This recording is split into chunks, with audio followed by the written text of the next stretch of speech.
Stavros, you've put this chart in front of me and it looks a bit intimidating. I see a bunch of curves, numbers like 6000 K, and terms like power density and wavelength. It's titled Blackbody radiation. Can you start from the very beginning? What is a blackbody? Of course. It sounds mysterious, but the concept is actually quite fundamental. A black body is an ideal object that absorbs all radiation that hits it. And because it's a perfect absorber, it's also a perfect emitter of radiation when it's heated. It glows, so it's not actually black. Exactly. The black part refers to its properties when it's just absorbing, but as you add heat, it glows. Now, look at the shape of those curves. A great way to think about them is like a popularity contest for colors, or more precisely, for different wavelengths of light. A popularity contest? What do you mean by that? The height of the curve at any point tells you how much of that specific color is being emitted.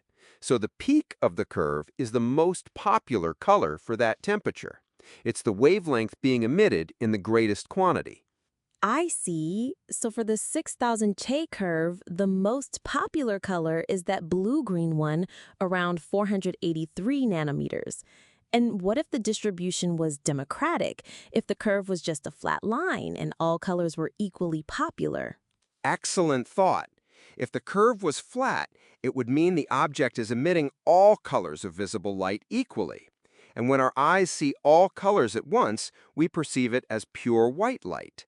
But nature's glow is never democratic. There's always a favorite color, a peak.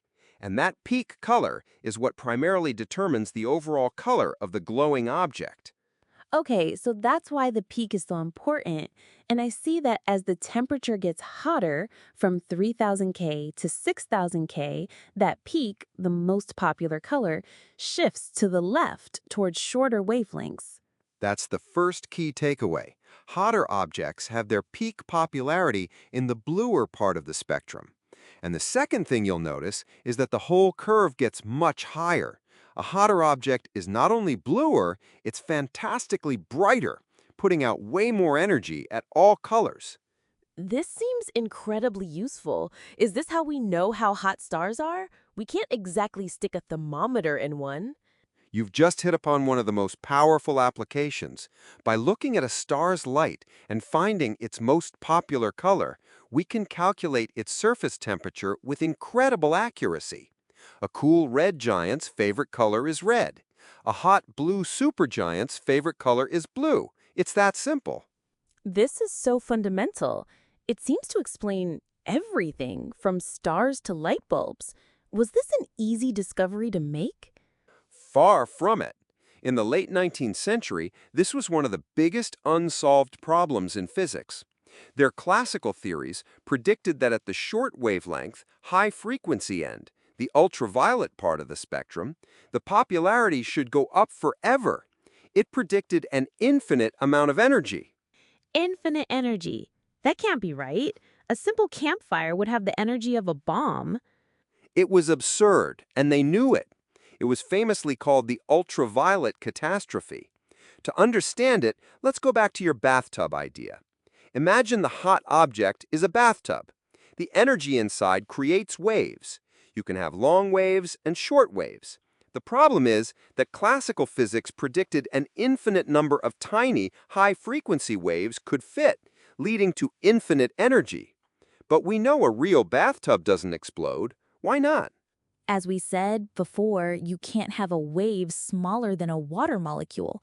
The medium itself has a structure that provides a physical cutoff for short waves. Exactly.